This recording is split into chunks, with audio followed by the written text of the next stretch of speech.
Hi hello friends, welcome back to my channel. ನಾನಿವತ್ತು fried rice ರೆಸಿಪಿಯನ್ನು ಹೇಳ್ಕೊಡ್ತಾ ಇದ್ದೀನಿ.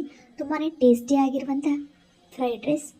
ಇವತ್ತು ಯಾವುದೇ ಸಾಸನ್ನು ಬಳಸದೆ ಮನೆಯಲ್ಲಿರುವಂತಹ ಮಸಾಲೆಗಳನ್ನ ಬಳಸ್ಕೊಂಡು ಯಾವ ರೀತಿ ಫ್ರೈಡ್ ರೈಸ್ನ ಮಾಡಬೇಕನ್ನೋದನ್ನ ಹೇಳ್ಕೊಡ್ತಾ ಇದ್ದೀನಿ. ತುಂಬಾ ಟೇಸ್ಟಿಯಾಗಿರುವಂಥದ್ದು. ಈಗ ಫ್ರೈಡ್ ರೈಸ್ನ ಯಾವ ರೀತಿ ಮಾಡೋದಂತ ನೋಡೋಣ. ಮೊದಲಿಗೆ ನಾನಿಲ್ಲಿ ಫ್ರೈಡ್ ರೈಸ್ಗೆ ಬೇಕಾಗಿರುವಂಥ ತರಕಾರಿ ತೊಗೊಂಡಿದ್ದೀನಿ. ಕ್ಯಾಪ್ಸಿಕಮ್, ಕ್ಯಾರೆಟ್, ಹಾಗೆಯೇ ಕ್ಯಾಬೇಜ್. ನೋಡಿ, ಇದನ್ನು ಸಣ್ಣದಾಗಿ ಕಟ್ ಮಾಡ್ಕೊಳ್ಬೇಕು. ಈ ರೀತಿ ಕಟ್ ಮಾಡಿಕೊಂಡ್ರೆ ಫ್ರೈಡ್ ರೈಸ್ ತುಂಬ ಚೆನ್ನಾಗಿ ಬರುತ್ತೆ. ಹಾಗೆಯೇ ಸಣ್ಣದಾಗಿ ಕಟ್ ಮಾಡ್ಕೊಂಡಿರುವಂಥ ಬೀನ್ಸ್ ಮತ್ತು ಹಸಿ ಬಟಾಣಿನ ತೊಗೊಂಡಿದ್ದೀನಿ. ಹಾಗೆಯೇ 2 ಈರುಳ್ಳಿಯನ್ನು ಸಣ್ಣದಾಗಿ ಕಟ್ ಮಾಡ್ಕೊಂಡಿದ್ದೀನಿ. ಬೆಳ್ಳುಳ್ಳಿ ಮತ್ತು ಶುಂಠಿ, ಹಾಗೆಯೇ ಹಸಿರು ಮೆಣಸಿನಕಾಯಿ ಇಷ್ಟನ್ನು ತೊಗೊಂಡಿದ್ದೀನಿ. ಶುಂಠಿ ಮತ್ತು ಬೆಳ್ಳುಳ್ಳಿನ ಸಣ್ಣದಾಗಿ ಕಟ್ ಮಾಡ್ಕೋಬೇಕು. ಈಗ ಒಲೆ ಮೇಲೆ ಒಂದು ಪಾತ್ರೆಯನ್ನು ಇಟ್ಕೊಂಡಿದ್ದೀನಿ. ಪಾತ್ರೆ ಕಾಯ್ದ ಮೇಲೆ ಅದಕ್ಕೆ ಎಣ್ಣೆಯನ್ನು ಹಾಕ್ಕೊಳ್ಬೇಕು. ನೋಡಿ, ಈಗ ಎಣ್ಣೆಯನ್ನು ಹಾಕ್ಕೊಳ್ತಾ ಇದ್ದೀನಿ. ಎಣ್ಣೆಯನ್ನು ಚೆನ್ನಾಗಿ ಕಾಯಿಸ್ಕೊಳ್ಬೇಕು. ನೋಡಿ, ಈಗ ಎಣ್ಣೆ ಎಲ್ಲ ಚೆನ್ನಾಗಿ ಕಾಯ್ದಿದೆ. ಇದಕ್ಕೆ ನಾನು ಕಟ್ ಮಾಡ್ಕೊಂಡಿರುವಂಥ ಈರುಳ್ಳಿಯನ್ನು ಹಾಕ್ಕೊಳ್ತಾ ಇದ್ದೀನಿ. ನೋಡಿ, ಮೊದಲಿಗೆ ಈರುಳ್ಳಿಯನ್ನು ಹಾಕ್ಕೊಂಡು ಅದನ್ನು ಚೆನ್ನಾಗಿ ಫ್ರೈ ಮಾಡ್ಕೊಳ್ಬೇಕಾಗುತ್ತೆ. ಈಗ ಈರುಳ್ಳಿಯನ್ನು ಹಾಕಿ ಚೆನ್ನಾಗಿ ಫ್ರೈ ಮಾಡ್ಕೊಳ್ತಾ ಇದ್ದೀನಿ. ವೆಜಿಟೇಬಲ್ಸ್ನ ಈ ರೀತಿ ಕಟ್ ಮಾಡ್ಕೊಳೋದ್ರಿಂದ ನಿಮಗೆ ಈ ವೆಜಿಟೇಬಲ್ಸ್ ಫ್ರೈಡ್ ರೈಸ್ ತುಂಬಾ ಸಖತ್ತಾಗಿ ಕಾಣುತ್ತೆ ಅಂತಲೇ ಹೇಳ್ಬೋದು. ನಾನಿವತ್ತು ವೆಜಿಟೇಬಲ್ ಫ್ರೈಡ್ ರೈಸ್ನ ಯಾವುದೇ ರೀತಿ ಸಾಸ್ ಇಲ್ಲದೇ ಹಾಗೇನೆ ಕೂಡ ಮಾಡ್ಕೊಳ್ತಾ ಇದ್ದೀನಿ. ನೋಡಿ, ಇದಕ್ಕೆ ಈಗ ಮೆಣಸಿನಕಾಯಿನ ಸೇರಿಸ್ಕೊಳ್ತಾ ಇದ್ದೀನಿ. ಮೆಣಸಿನಕಾಯಿನ ಸೇರಿಸ್ಕೊಂಡು ಇದನ್ನು ಕೂಡ ಚೆನ್ನಾಗಿ ಫ್ರೈ ಮಾಡ್ಕೊಳ್ಬೇಕು. ಈಗ ಇದು ಸ್ವಲ್ಪ ಚೆನ್ನಾಗಿ ಫ್ರೈ ಆಗಿದೆ ಅಂದಾಗ ನಾವು ಇದಕ್ಕೀಗ ಶುಂಠಿಯನ್ನು ಸೇರಿಸ್ಕೊಳ್ಬೇಕಾಗುತ್ತೆ. ಸಣ್ಣದಾಗಿ ಕಟ್ ಮಾಡ್ಕೊಂಡಿರುವಂಥ ಅರ್ಧ ಸ್ಪೂನ್ನಷ್ಟು ಶುಂಠಿ, ಹಾಗೆಯೇ 1 ಸ್ಪೂನ್ನಷ್ಟು ಬೆಳ್ಳುಳ್ಳಿಯನ್ನು ಸೇರಿಸ್ಕೊಳ್ಬೇಕು. ಈಗ ಸೇರಿಸ್ಕೊಂಡು ಇದನ್ನು ಚೆನ್ನಾಗಿ ಫ್ರೈ ಮಾಡ್ಕೊಳ್ಬೇಕಾಗುತ್ತೆ. ನೋಡಿ, ಈಗ ಇದನ್ನು ಚೆನ್ನಾಗಿ ಫ್ರೈ ಮಾಡ್ಕೊಳ್ತಾ ಇದ್ದೀನಿ. ಸ್ವಲ್ಪ ಚೆನ್ನಾಗಿ ಫ್ರೈ ಆದಮೇಲೆ ನಾವು ಇದಕ್ಕೇನೆ ಬೀನ್ಸನ್ನು ಹಾಕ್ಕೊಳ್ಬೇಕಾಗುತ್ತೆ.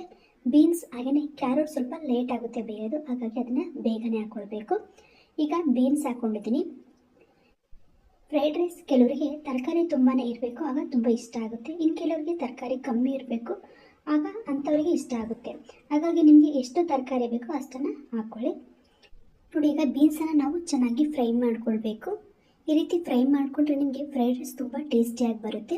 ಈಗ ಬೀನ್ಸ್ ಎಲ್ಲ ಚೆನ್ನಾಗಿ ಫ್ರೈ ಆಗಿದೆ. ಇದಕ್ಕೆ ನಾವೀಗ ಬಟಾಣಿಯನ್ನು ಸೇರಿಸ್ಕೊಳ್ತಾ ಇದ್ದೀನಿ. ಇಲ್ಲಿ ನಾನು ಹಸಿ ಬಟಾಣಿಯನ್ನು ಸೇರಿಸ್ಕೊಳ್ತಾ ಇದ್ದೀನಿ. ಇದನ್ನು ಕೂಡ ಸ್ವಲ್ಪ ಚೆನ್ನಾಗಿ ಫ್ರೈ ಮಾಡ್ಕೊಳ್ಬೇಕಾಗುತ್ತೆ. ನೀವು ಹಸಿ ಬಟಾಣಿ ಇಲ್ಲ ಅಂದರೆ ಒಣಗಿರುವಂಥ ಬಟಾಣಿಯನ್ನು ನೆನೆಸಿಟ್ಕೊಂಡು ಇದಕ್ಕೆ ಹಾಕ್ಕೊಳ್ಬೋದು, ತುಂಬಾ ಚೆನ್ನಾಗಿರುತ್ತೆ. ನೋಡಿ, ಈಗ ಬಟಾಣಿ ಕೂಡ ಫ್ರೈ ಆಗಿದೆ. ಇದಕ್ಕೆ ನಾವು ನೆಕ್ಸ್ಟು ಕ್ಯಾರೆಟನ್ನು ಸೇರಿಸ್ಕೊಳ್ಬೇಕಾಗುತ್ತೆ. ಈಗ ಬಟಾಣಿ ಫ್ರೈ ಆಗಿದೆ. ಇದಕ್ಕೆ ನಾನು ಕ್ಯಾರೆಟನ್ನು ಸೇರಿಸ್ಕೊಳ್ತಾ ಇದ್ದೀನಿ. ಈಗ ಕ್ಯಾರೆಟನ್ನು ಕೂಡ ಹಾಕ್ಕೊಂಡು ಚೆನ್ನಾಗಿ ಫ್ರೈ ಮಾಡ್ಕೊಳ್ತಾ ಇದ್ದೀನಿ. ಈ ರೀತಿ ಚೆನ್ನಾಗಿ ಫ್ರೈ ಮಾಡೋದ್ರಿಂದ ನಿಮಗೆ ತಿನ್ನಬೇಕಾದ್ರೆ ತುಂಬ ಸಾಫ್ಟಾಗಿ ಸಿಗುತ್ತೆ, ತುಂಬಾ ಸಖತ್ತಾಗಿರುತ್ತೆ. ಹಾಗಾಗಿ ಚೆನ್ನಾಗಿ ಫ್ರೈ ಮಾಡ್ಕೊಳ್ಬೇಕು. ನೋಡಿ, ಇದನ್ನು ಒಂದು 5 ನಿಮಿಷ ಚೆನ್ನಾಗಿ ಫ್ರೈ ಮಾಡ್ಕೊಳ್ಬೇಕು. ಕ್ಯಾರೆಟ್ ಕಲರ್ ಸ್ವಲ್ಪ ಚೇಂಜ್ ಆಗಬೇಕು, ಅಲ್ಲಿವರೆಗೂ ನೀವು ಫ್ರೈ ಮಾಡಬೇಕು. ಆಗ ನಿಮಗೆ ಗೊತ್ತಾಗುತ್ತೆ ಚೆನ್ನಾಗಿ ಫ್ರೈ ಆಗಿದೆ ಅಂತ. ನೋಡಿ, ಇದನ್ನು ಒಂದು 5 ನಿಮಿಷ ಚೆನ್ನಾಗಿ ಫ್ರೈ ಮಾಡ್ಕೊಳ್ತಾ ಇದ್ದೀನಿ. ಈಗ ಇದು ಚೆನ್ನಾಗಿ ಫ್ರೈ ಆಗ್ತಾ ಇದೆ. ಈಗ ಇದಕ್ಕೆ ನಾನು ಕ್ಯಾಪ್ಸಿಕಮನ್ನು ಸೇರಿಸ್ಕೊಳ್ತಾ ಇದ್ದೀನಿ. ನೋಡಿ, ಈಗ ಕ್ಯಾರೆಟ್ ಎಲ್ಲ ಚೆನ್ನಾಗಿ ಫ್ರೈ ಆಗಿದೆ. ಇದಕ್ಕೆ ಈಗ ಕ್ಯಾಪ್ಸಿಕಮನ್ನು ಹಾಕ್ಕೊಳ್ಳೋಣ.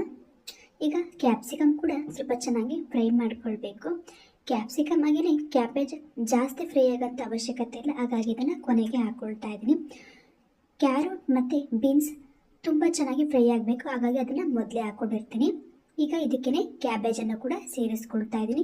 ಇದನ್ನು ಕೂಡ ಈಗ ಚೆನ್ನಾಗಿ ಫ್ರೈ ಮಾಡ್ಕೊಳ್ಳೋಣ. ಇವೆರಡನ್ನೂ ಒಂದು 5 ನಿಮಿಷ ಚೆನ್ನಾಗಿ ಫ್ರೈ ಮಾಡಿಕೊಂಡ್ರೆ ಇದು ಸ್ವಲ್ಪ ಸಾಫ್ಟ್ ಆಗುತ್ತೆ, ಅಲ್ಲಿವರೆಗೂ ಫ್ರೈ ಮಾಡ್ಕೊಳ್ಬೇಕಾಗುತ್ತೆ.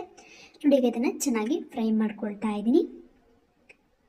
ಇವೆರಡನ್ನೂ ಚೆನ್ನಾಗಿ ಫ್ರೈ ಮಾಡಿಕೊಂಡ್ರೆ ನಿಮಗೆ ಅದು ತಿನ್ನಬೇಕಾದ್ರೆ ತುಂಬ ಟೇಸ್ಟ್ ಕೊಡುತ್ತೆ, ಹಾಗಾಗಿ ಇದನ್ನು ಚೆನ್ನಾಗಿ ಫ್ರೈ ಮಾಡ್ಕೊಳ್ಬೇಕು. ಇದಕ್ಕೀಗ ರುಚಿಗೆ ತಕ್ಕಷ್ಟು ಉಪ್ಪನ್ನು ಹಾಕ್ಕೊಳ್ತಾ ಇದ್ದೀನಿ.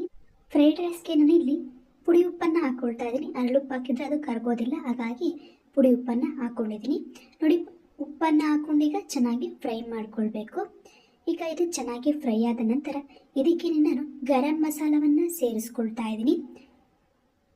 ಅರ್ಧ ಸ್ಪೂನಿನಷ್ಟು ಗರಂ ಮಸಾಲವನ್ನು ಸೇರಿಸ್ಕೊಳ್ಬೇಕು. ನೀವು ಮನೇಲಿ ಮಾಡಿರುವಂಥ ಗರಂ ಮಸಾಲ ಕೂಡ ಇದಕ್ಕೆ ಸೇರಿಸ್ಕೊಳ್ಬಹುದು. ಮನೆಯಲ್ಲಿ ಗರಂ ಮಸಾಲ ಇಲ್ಲ ಅಂದರೆ ನೀವು ಹೊರಗಡೆ ತರುವಂಥ ಗರಂ ಮಸಾಲನೂ ಕೂಡ ಸೇರಿಸ್ಕೊಳ್ಬೋದು. ಗರಂ ಮಸಾಲವನ್ನು ಹಾಕ್ಕೊಂಡು ಚೆನ್ನಾಗಿ ಫ್ರೈ ಮಾಡ್ಕೊಳ್ಬೇಕು. ಇದಕ್ಕೆ ಈಗ 1 ಸ್ಪೂನ್ನಷ್ಟು ಅಚ್ಚ ಖಾರದ ಪುಡಿಯನ್ನು ಸೇರಿಸ್ಕೊಳ್ತಾ ಇದ್ದೀನಿ. ಅಚ್ಚ ಖಾರದ ಪುಡಿ ಹಾಕ್ಕೊಂಡು ಇದನ್ನು ಕೂಡ ಚೆನ್ನಾಗಿ ಫ್ರೈ ಮಾಡ್ಕೊಳ್ಬೇಕು. ಫ್ರೈಡ್ ರೈಸ್ಗೆ ಖಾರ ಇಷ್ಟ ಆಗಲ್ಲ ಅಂದವರು ಅಚ್ಚ ಖಾರದ ಪುಡಿನ ಸ್ಕಿಪ್ ಮಾಡಿ ಇದಕ್ಕೇನೆ ಬರೀ ಪೆಪ್ಪರ್ ಪೌಡರ್ನ ಸೇರಿಸ್ಕೊಳ್ಬೋದು. ನಾನಿಲ್ಲಿ ಅಚ್ಚ ಖಾರದ ಪುಡಿ ಹಾಗೆ ಪೆಪ್ಪರ್ ಪೌಡರ್ ಎರಡನ್ನೂ ಕೂಡ ಹಾಕ್ಕೊಂಡಿದ್ದೀನಿ. ನೋಡಿ, ಈಗ ಇದನ್ನು ಚೆನ್ನಾಗಿ ಫ್ರೈ ಮಾಡ್ಕೊಳ್ಬೇಕು. ಒಂದು 5 ನಿಮಿಷ ಇದನ್ನು ಕೂಡ ಚೆನ್ನಾಗಿ ಫ್ರೈ ಮಾಡಬೇಕು.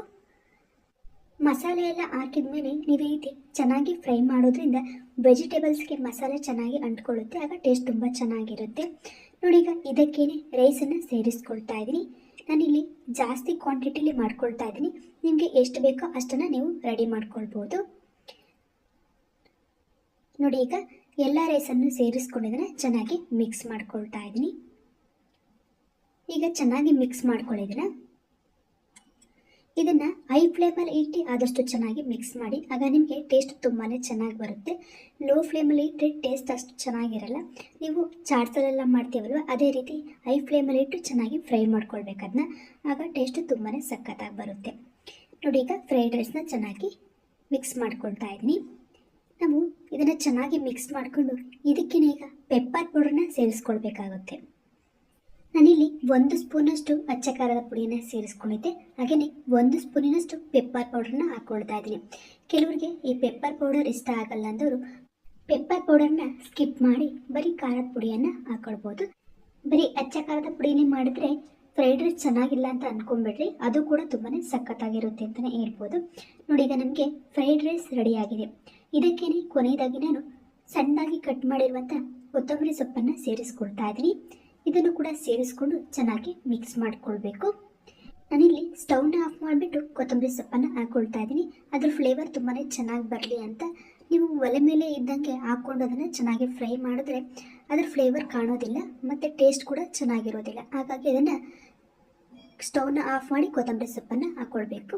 ನೋಡಿ, ಈಗ ನಮಗೆ ಫ್ರೈಡ್ ರೈಸ್ ರೆಡಿಯಾಗಿದೆ. ಬಿಸಿ ಬಿಸಿಯಾಗಿರುವಂಥ ಫ್ರೈಡ್ ರೈಸ್, ಯಾವುದೇ ಸಾಸ್ ಇಲ್ಲದೆ ಹಾಗೆಯೇ ಮನೆಯಲ್ಲಿರುವಂತಹ ಮಸಾಲೆಗಳನ್ನ ಬಳಸ್ಕೊಂಡು ಯಾವ ರೀತಿ ಟೇಸ್ಟಿಯಾಗಿರುವಂಥ ವೆಜಿಟೇಬಲ್ ಫ್ರೈಡ್ ರೈಸ್ನ ಮಾಡೋದಂತ ಹೇಳ್ಕೊಟ್ಟಿದ್ದೀನಿ. ನೀವು ಮನೆಯಲ್ಲೇ ಟ್ರೈ ಮಾಡಿ, ತುಂಬಾ ಚೆನ್ನಾಗಿ ಬರುತ್ತೆ. ಇವತ್ತಿನ ಈ ಫ್ರೈಡ್ ರೈಸ್ ರೆಸಿಪಿ ನಿಮಗೆ ಇಷ್ಟ ಆಗಿದ್ದರೆ ಲೈಕ್ ಮಾಡಿ, ಶೇರ್ ಮಾಡಿ, ಸಬ್ಸ್ಕ್ರೈಬ್ ಆಗಿ ನಮ್ಮ ಎಲ್ಲ ವಿಡಿಯೋಗಳನ್ನು ನೋಡ್ತಾ ಇರಿ. ಧನ್ಯವಾದಗಳು.